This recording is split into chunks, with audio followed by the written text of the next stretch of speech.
투자자 입장에서 빠르고 정확한 시황을 전달드릴 최경진의 퀵시황입니다. 오늘 시장은 평소의 흐름과 달랐던 것 같습니다. 어떠셨나요? 오늘은 뒷심이 좀 많이 부족했던 시장인 것 같습니다. 오늘도 바로 질문 드리겠습니다. 국내 시장은 오전에 강한 흐름을 유지했는데 오후 들어서 뒷심이 말씀처럼 부족했습니다. 오늘 흐름에 대해서 한번 설명해 주시죠.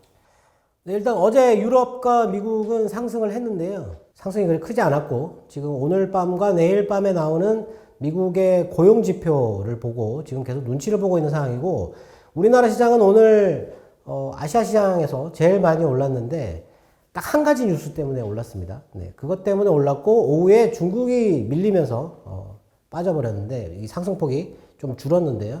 고점이 5월 10일 날 고점이 3,249포인트였죠. 그 고점을 장중에 돌파를 해서 3,258까지 올랐는데요. 종가 기준으로 고점을 넘지를 못했고, 일단 1월 달에 3,266포인트가 역사적 고점인데 그거를 이제 얼마 남지 않았다. 네. 조금 아쉬운 부분이 있습니다. 네. 근데 오늘 우리 시장에 오른 거는 1분기 반도체 장비 매출이 전 세계가 전년 대비해서 51%를 증가를 했다고 합니다. 근데 우리나라가 73억 달러, 전년 대비 118%를 증가를 했어요. 중국이 59억 달러, 대만이 57억 달러. 이게 둘 다 중국이 70% 정도 증가했고 대만이 42% 정도 증가를 했는데, 점유율은 우리나라가 31%, 중국이 25%, 대만이 24%. 근데 이제 증가율이 118%였다라는 거죠. 네. 그런데도 반도체를 안 사죠. 네. 오늘 뭐 장비도 그렇고 소재도 그렇고 외국인만 샀습니다. 네. 거의 안 사고 있는데, 일단 이 한 가지 뉴스 때문에 오늘 우리 시장은 매우 강했다. 아주 좋았다. 근데 뒤에가 조금 안 좋았다. 이렇게 볼 것 같습니다. 오늘 외인과 기관의 매수는 전기전자에 집중이 되었습니다. 전기전자 업종이 오른다라고 하면은 지수가 조금 더 빨리 상승할 수 있을지 궁금하네요. 일단 시가총액이 큰 부분이니까요. 이쪽이 오르게 되면 작년 연말부터 올랐던 그런 흐름이 나올 수도 있습니다. 그래서 좀 중요한 부분인데, 좀 아쉬운 부분은 오늘 외국인은 전기전자만 샀습니다. 다른 거 뭐 10억, 100억 산 거 있는데 그건 뭐 전혀 영향이 없고, 전기전자만 6천억을 샀고요. 기관 쪽에서도 코스피에서는 전기전자만 6천억을 샀어요. 그래서 한 1조 2천억 이상 매수가 들어왔는데 그것만 샀다라는 거죠. 그게 좀 아쉬운 부분이거든요. 네. 오늘 삼성전자의 코스피 내 시가총액 비중을 보니까 21.7% 정도. 네. 예전에 한 25% 정도까지 높았었는데 이게 지금 많이 내려와 있는 상태죠. 삼성전자 우선주까지 합하면 22.4% 정도? 뭐 이 정도 되는데 많이 떨어져 있는 상황이죠. 네, 삼성전자가 주가가 많이 안 빠졌는데 비중은 많이 줄었죠. 그 얘기는 뭐냐면 다른 업종들이 많이 올라와 있다라는 얘기죠. 네. 그렇게 되면은 이제 또 한번 삼성전자가 도약을 할 수 있는데, 삼성전자가 도약하면 아무래도 지수가 빠르게 올라갈 수 있습니다. 근데 코스닥에서는 오늘 외국인들만 매수를 하고 기관들은 거의 매수를 안 했어요. 네. 그게 조금 안타까운 부분이고, 그리고 어제 장 마감할 때 투신에서 선물 매도를 마감할 때 3,600억을 매도를 했거든요. 네. 근데 오늘 외국인이 선물을 1조 원 넘게 매수를 해버렸잖아요. 오늘 근데 투신에서 그거를 해소를 안 하더라고요. 네.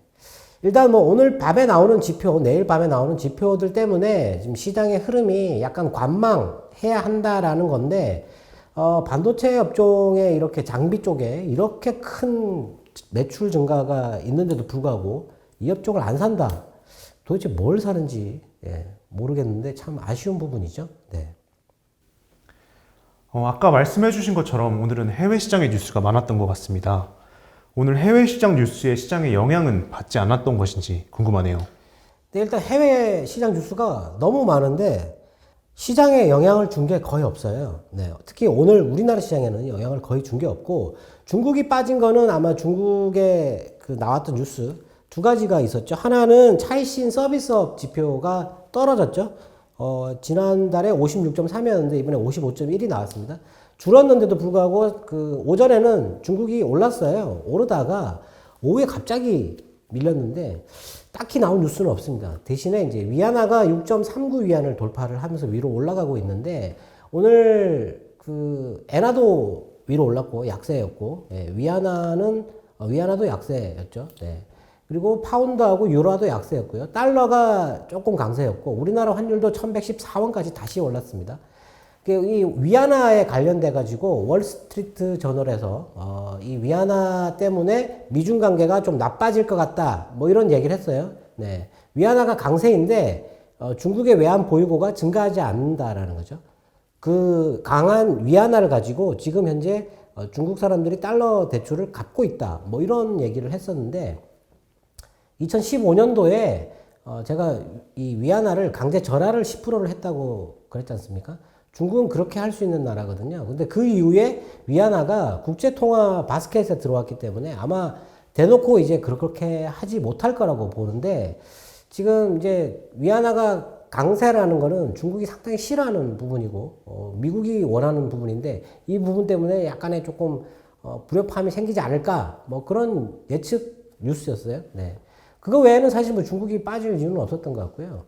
그리고 해킹 뉴스가 또 있었는데 뉴욕의 지하철 같은 경우는 해킹이 이미 4월 달에 있었다. 근데 피해가 없었고, 이번에 또 매사추세츠, 그 여객선사에 또 해킹 시도가 있었다. 근데 거기에서도 뭐 약간의 피해는 있었지만 뭐 특별한 큰 피해는 없었다. 그런 또 뉴스가 있었고요. 이게 앞으로 이 해킹 관련된 뉴스가 상당히 좀 많이 나올 가능성이 있는데, 왜냐하면 비트코인 가격이 많이 오른 데다가 이게 좀 취약한 그 부분에 계속 공격을 하고 있기 때문에 좀 그런 부분이 좀 돌발 악재로 작용하지 않을까 뭐 그런 좀 우려는 있습니다. 뭐 그런 것도 있었고요. 그리고 디지털세 도입을 한다고 했던 6개국에 대해서 미국이 보복 관세를 하려고 했는데 그걸 6개월 연장하겠다, 유예하겠다라고 얘기를 했죠. 뭐 일단 그런 거는 또 호재가 되는 거고요. 그리고 미국 정부에서 이 그 해킹 방금 말씀드린 해킹 관련돼서 그 받았던 암호화폐를 사용하는 거에 대해서 조사를 시작을 했다고 했습니다. 이게 줬으니까 그걸 사용하겠죠. 네. 그래서 그걸 어떻게 사용하는지 그런 걸 조사하겠다. 뭐 이런 얘기를 했었고요. 그리고 우리나라에서 오늘 이 뉴스가 제일 많이 나왔던 것 같은데, 연준이 회사채 매각한다고, 뭐 테이퍼링 한다고, 제가 본 것만 열 몇 번 본 것 같습니다. 오늘 우리나라 언론들은 이 뉴스를 거의 도배하다시피 이렇게 했는데, 전혀 중요하지 않은 뉴스입니다. 네. 연준은 원래 그 법률상으로 회사채를 직접 매입을 못하게 돼 있어요. 그래서 새로운 기구를 만들어 가지고 그 대신 매수를 했었죠.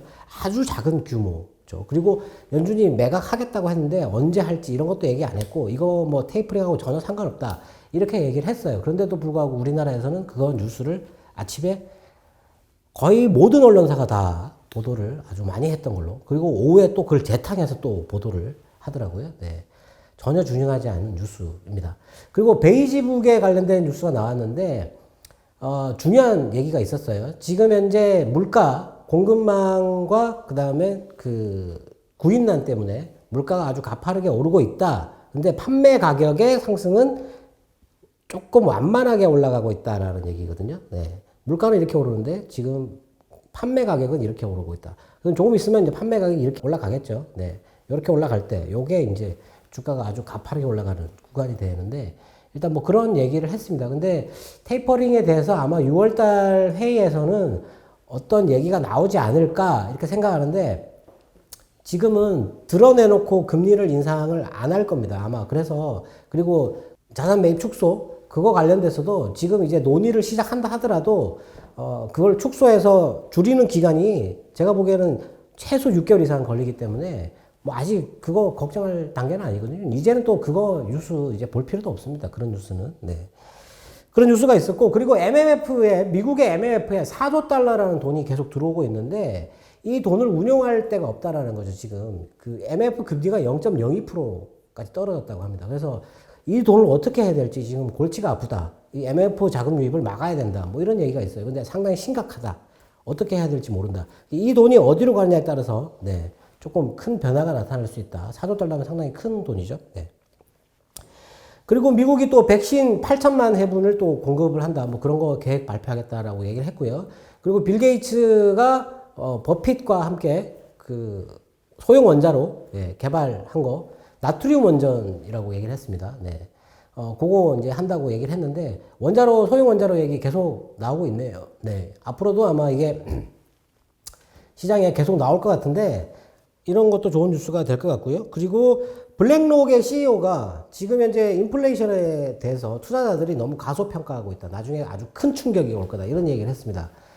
당연히 나중에는 큰 충격이 됩니다. 이게 물가가 처음에 오를 때는 우리한테 체감하는 게 지금 물론 체감을 좀 많이 하고 있죠. 한 10% 이상 올라가고 있지 않습니까? 생필품이나 아니면은 이 먹는 것들 그런 것들 이렇게 많이 올라가고 있어요. 느끼고 있긴 한데 아직까지는 괜찮거든요. 근데 이게 계속 올라가지 않습니까? 그러면 소비를 줄일 수밖에 없습니다. 왜냐하면 이 물가 상승 속도만큼 임금 상승이 따라가지를 못하거든요. 네. 당연히 소비를 줄여야 됩니다.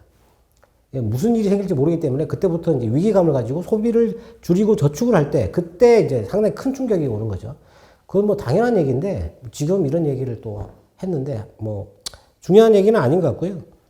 그리고 그 미국의 그 혁신 경쟁법이라고 하는 그 중국의 그 IT 기술 그거를 좀 제어하기 위해서 그 경쟁법이 통과될 건데 아마 중국이 저가 반도체 시장에서 지금 현재 공략을 가속화해 가지고 내년에는 한 30% 정도 비중을 차지하지 않을까 뭐 이런 얘기가 있었습니다. 그러면 이제 그 저가 반도체 쪽에서는 가격이 떨어지는 현상이 나타날 수 있다. 네. 저가 반도체, 8인치 반도체, 시스템 반도체, 전력 관리 반도체, 차량용 반도체, 저가 반도체입니다. 네. 그게 지금 이제 중국이 아주 집중 투자를 할 가능성이 있다라는 얘기인데, 요것과 관련되는 장비, 뭐 소재, 이런 회사들을 잘 봐야 되겠죠. 이런 것들은 잘 오르다가 갑자기 내려가는 수가 있으니까, 네. 이런 얘기들은, 중국과 관련된 이런 얘기들은 조금 주의 깊게 봐야 된다. 뉴스가 너무 많은데요. 네, 시장에 전혀 영향이 없었습니다, 오늘은. 그리고 오늘 밤하고 내일 밤에 나오는 고용 지표가 중요한데, 제가 보기에는 그 지표 발표들이 아마 시장에 상당히 좋은 작용을 할 거라고 보는데, 아직까지는 관망세입니다. 네. 오늘은 전기전자 업종에 대해서 폭발적인 매수가 있었다라고 말씀을 해주셨는데요. 앞으로 이 업종에 대해서 어떻게 투자를 해야 되는지 궁금합니다. 네, 일단 오늘도 삼성전기가 많이 올랐습니다. 네, MLCC가 많이 오르면 전기전자 업종이 전체가 다 올라간다고 말씀을 드렸는데 삼성전기가 지금 이틀 연속 이렇게 큰 폭으로 오르기가 쉽지가 않거든요. 네. 근데 이렇게 올라가고 있다. 그러면 천병이라고 했으니까 제일 먼저 사야 되는 거는 MLCC가 되겠죠, 물론. 그리고 뭐 트랜지스터는 사실 뭐 이 크게 만드는 회사가 없어요. 네, 그건 빼버리고 지금 저가형 전력 관리 반도체를 만드는 회사들 그런 회사들을 사야 되고. 오늘 뭐 그 반도체 장비 매출 증가 때문에 반도체 업종들이 다 올랐는데요. 뭐 이쪽은 제가 보기에 좋다고 생각하고요. 오늘 상승률로 따져서 맨 위에부터 쭉 나열해가지고 제일 많이 오른 주식 있지 않습니까? 무조건 이쪽으로 먼저 들어가야 됩니다. 왜냐하면 이쪽은 외국인이 샀을 거고 기관도 샀을 수도 있어요. 수급이 좋다라는 얘기죠. 근데 떨어져 많이 안 오른 것들 이게 조금 덜 올랐으니까 이걸 사겠다. 이거 지금 사면 안 되고 처음에 올라가는 거니까 제일 많이 올라가는 쪽을 따라잡아야 되는 거죠. 네. 그리고 어제 그 질문 중에 지금 많이 안 오르고 싼 주식이 업종이 뭐가 있느냐 이렇게 물어보셨는데 전기전자 업종 중에 있습니다. 그게 뭐냐면 디스플레이예요. 디스플레이 업종은 지금 코로나 이전 작년 3월 가격을 회복을 못했습니다. 아직. 물론 일부 아주 싼 주식들은 뭐 오른 주식들도 있어요. 네. 실적도 없고 적자인데 그냥 올라가는 겁니다. 네. 그런 회사들이 작년부터 많이 나타났었죠. 근데 그런 거는 시황하고 상관없는 거고요. 지금 디스플레이 산업이 안 좋아요. LG 디스플레이는 지금 3년째 적자였나요? 그렇게 하다가 올해 이제 대규모 흑자가 기대된다라고 하고 있는데 이쪽 장비 이쪽은 전혀 좋지 않습니다. 실적이 작년 4분기부터 상당히 안 좋았어요. 안 좋았는데도 불구하고 작년에 실적은 괜찮았거든요. 그런데도 불구하고 작년 3월 가격을 회복을 못하고 있습니다. 안타까운 부분인데 지금 OLED가 이번에 그 애플도 아이패드가 이제 OLED를 채택한다 그랬고 OLED의 그 용도가 계속 증가하고 있죠. 증가하고 있고 그리고 전기차에 보면 요즘에 나오는 전기차들의 디스플레이는 상당히 길고 크다고 제가 말씀드렸잖아요. 계기판도 다 디스플레이고요. 전부 다 디스플레이고 요즘엔 또 백미러가 없는 차들이 있죠. 네, 사이드 미러가 없는 차들이 있습니다. 그 차들도 옆에 디스플레이가 또 붙어야 돼요. 네. 디스플레이가 용도가 이렇게 많은데 디스플레이는 안 올라갑니다. 안 사고 있어요. 디스플레이 소재도 마찬가지고요. 디스플레이 장비들 중에서 큰 회사들이 몇 개 있는데 전혀 움직이질 않고 있습니다. 이번에 삼성 디스플레이 쪽에서 4년 만에 OLED에 투자한다라고 얘기를 했는데 그것도 반영이 안 되고 있고요. 거의 디스플레이 쪽은 중국이 지금 우리나라를 압도하고 있습니다. 지금 넘어서 버리고 있는데 그것 때문인지 디스플레이 쪽이 제일 안 좋다. 근데 디스플레이 없는 전자제품 없지 않습니까? 우리나라 이걸 포기할 수 없습니다. 그렇기 때문에 이쪽도 올라갈 수 있다. 그리고 코로나 이전 가격을 왜 회복을 못하는지 도저히 이해가 안 되죠. 이 회사들은 많이 버는 회사는 500억을 벌고요. 작게 버는 회사는 100억씩 벌어요. 그런데 지금 많이 올라가고 있는 주식들, 적자인데 뭐 앞으로 좋아질 거다 해가지고 많이 올라가고 있는 회사들. 이런 회사들 지금 5천억, 1조 막 이렇게 올라가고 있는데 이렇게 돈을 버는 회사들이 그거에 막 3분의 1 가격 정도밖에 안 됩니다. 이게 뭐 어느 게 싸고 어느 게 비싸고 눈에 확연히 보이는데 안 산다라는 거죠. 네. 안 사는 주식을 미리 사서 남이 사주기를 기다리면 안 됩니다. 주식은 내가 좋아하는 걸 사서 시장이 그걸 선택해 주길 기다리는 게 아니고요. 시장이 선택한 주식을 사야 되거든요. 네. 그래서 일단 그게 싸다라는 걸 보고 있어야 되거든요. 그래서 시장이 만일에 그걸 선택을 하게 되면 그때 들어가도 늦지 않다. 네. 일단 디스플레이 쪽을 전기전자 중에서는 제일 관심 있게 봐야 되고 제일 먼저 가는 쪽 그리고 필수로 들어가는 그 부품들이 있어요. 그런 부품들은 이제 초기에 상승을 하기 때문에 그쪽을 따라 사는 게 제일 좋다라고 생각됩니다.